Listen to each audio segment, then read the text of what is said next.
அனைவருக்கும் வணக்கம். மகாபாரதத்தை நம்ம முதல்ல இருந்து பார்க்க போகிறோம். இன்றைக்கி நம்ம மகாபாரதத்தோட முதல் பகுதியான ஆதி பருவத்தில் பகுதி 1 நம்ம பார்க்குறோம். மகாபாரதத்தோட கிளைக்கதைகள்லாம் இதுக்கு முன்னாடி நம்ம பார்த்தோம். இனிமேல் மகாபாரதம்னா என்ன, மகாபாரதத்தில் என்ன சொல்லப்பட்டிருக்கு அப்படின்றத பார்ப்போம் வாங்க. தாய்நாடு பண்டைய காலத்தில் ஆரியவர்தம் அப்படின்ற பெயரோடு இருந்தது. நல்லவர்களுடைய நாடுன்றது அதுக்கு பொருள். ஆரியன் என்னும் சொல் ஒரு இனத்தையோ சாதியையோ குறிக்காது, பண்பட்டவன் அப்படின்றது தான் அதோட பொருள். ஐயன், ஐயா, ஐயர், ஆரியன் ஆகிய சொற்கள் ஒரே கருத்துக்கு உரியவை. இன்றைக்கு ஆரியவர்தம் என்னும் சொல் இலக்கியத்தில் மட்டும்தான் கையாளப்படுது, பேச்சுவார்த்தையில் பின்னுக்கு போயிடுச்சு. இந்த ஆரியவர்தத்தில் பண்டைய காலத்தில் சூரிய வம்சம், சந்திர வம்சம்னு 2 வம்சத்தவங்க தலை சிறந்த பாங்கில் நாட்டை ஆண்டு வந்தாங்க. மகாபாரத நூல் சந்திர வம்சத்தை பற்றியது. பரதன் என்னும் பெயர் தாங்கிய பேரரசன் ஒருவன் இருந்தான். இவன் துஷ்யந்தனுக்கும் சகுந்தலைக்கும் பிள்ளையாக பிறந்தவன். பண்புகள் பலவும் வாய்க்க பெற்றவனாய் இருந்த காரணத்தை முன்னிட்டே இந்த நாடு நாளடைவில் பரதம், அதாவது பாரதம்ன்ற பெயர் பெற்றது. பரதனுடைய சந்ததியினர் அனைவரும் பாரதர்கள்னு அழைக்கப்பட்டாங்க. அந்த வழிமுறையிலேயே குரு என்னும் பெயர் தாங்கிய மற்றொரு பேரரசன் இருந்தான். அவனோட வம்சத்தை சேர்ந்தவங்க நாளடைவில் குருக்கள்னு அழைக்கப்பட்டாங்க. கௌரவர்கள் என்னும் பெயரும் அதே அடி சொல்லிருந்து வந்தது தான். குருஷேத்திரம் என்னும் இடமும் குரு என்னும் இந்த கோமகனை முன்னிட்டு வந்தது. குரு வம்சத்தில் வந்த வேந்தர்களில் சந்தனு என்பவன் மிக திறமை வாய்க்கப்பட்டவன்.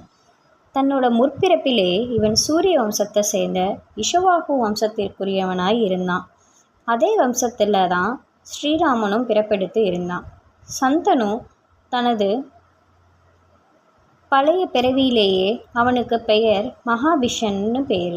சொர்க்கத்தில் மகாபிஷன் நெடுநாள் வாழ்ந்திருந்தான். அங்கே அப்போது ஒரு நிகழ்ச்சி நடக்குது. தேவர்கள் எல்லாரும் ஒன்று கூடி விருந்து வச்சுருந்தாங்க. அந்த விருந்தில் மகாபிஷனும் கங்காதேவியும் இடம்பெற்றிருந்தாங்க. விருந்து நடைபெற்று கொண்டிருந்த போது காற்றடித்து கங்காதேவியோட மேலாடை அப்புறப்படுத்தியது. இந்த சந்தர்ப்பத்தில் பண்பை அடிப்படையாக கொண்டிருந்த தேவர்கள் எல்லாரும் தங்களோட கண் பார்வையை வேறு பக்கம் திருப்பி கொண்டாங்க. ஆனால் மகாபிஷன் மட்டும் அப்படி செய்யலை. இந்த இக்கட்டில் அவன் கங்காதேவியை பார்த்த வண்ணம் இருந்தான். அவன் அப்படி செஞ்சது ஒரு பெரும் தப்பு. சிருஷ்டிகர்த்தாவாகிய பிரம்மதேவன் அந்த பிழைக்கு ஏற்ப சாபம் ஒன்று கொடுக்குறாரு. கங்காதேவியும் மகாபிஷனும் மண்ணுலகில் மானிடராக பிறந்து அக்கர்மத்தை முடித்தாகணுன்றது அச்சாபம். இதுவே சந்தனு மன்னனின் பூர்வ ஜென்ம வரலாறு. இதை பற்றி அவனுக்கு இந்த பிறவியில் ஒன்றும் தெரியாது. குரு வம்சத்தை சேர்ந்த சந்தனு மன்னன் தன் நாட்டை நன்கு ஆண்டு வந்தான். ஒரு நாள் அவன் கங்கா நதிக்கரையில் உலாவி கொண்டிருந்தான். அப்போது அழகான பெண்ணொருத்தியை அங்கு காண்றான். அப்போதே அவன் அவள் மீது காதல் கொள்கிறான். சிறிதேனும் தயங்காது உன்னை மணந்து கொள்கிறேன்னு தன் கருத்தை அவள்கிட்ட தெரிவிக்கிறான். அவளை மணந்து கொள்வதற்கு அவள் என்ன நிபந்தனை விதித்தாலும் அதுக்கு உட்பட்டு நடப்பதாக அரசன் உறுதி கூறுறான். தன்னை மணப்பதற்கு நிபந்தனைகள் என்னென்ன என்று அந்த பெண் கூறுறா. அந்த பெண்ணோட பெற்றோர் யார் என்று கேட்கக்கூடாது என்பது முதல் நிபந்தனை. நல்லதோ கெட்டதோ அவளுடைய செயல் எதுவாக இருந்தாலும் அது குறித்து அவன் பேசக்கூடாது என்பது 2வது நிபந்தனை. எந்த காரணத்தை கொண்டும் அவள் மீது கோபித்து கொள்ளக்கூடாது என்பது 3வது நிபந்தனை. அவளுக்கு அதிருப்தி உண்டாகும்படியான செயல் எதையும் செய்யக்கூடாதுன்றது 4வது நிபந்தனை. இந்த 4 நிபந்தனைகள் ஏதேனும் ஒன்றை அவன் மீறினால் அந்த கணமே அவள் அவரிடமிருந்து விலகி கொள்வாள். நிறைவேற்றுவதற்கு மிக கடினமான இந்த நிபந்தனைகளை காதலில் மயங்கி போன சந்தனு மன்னன் ஏற்றுக்கொண்டான்.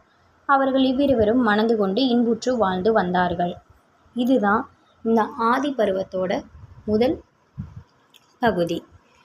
இந்த கதை உங்களுக்கு பிடிச்சிருந்துச்சுன்னா லைக் பண்ணுங்கள், ஷேர் பண்ணுங்கள், மறக்காமல் சப்ஸ்கிரைப் பண்ணுங்கள். அடுத்த ஆதி பருவத்தோட 2ஆம் பகுதியை நம்ம தொடருவோம் இன்னொரு காணொளியில். நன்றி, வணக்கம்.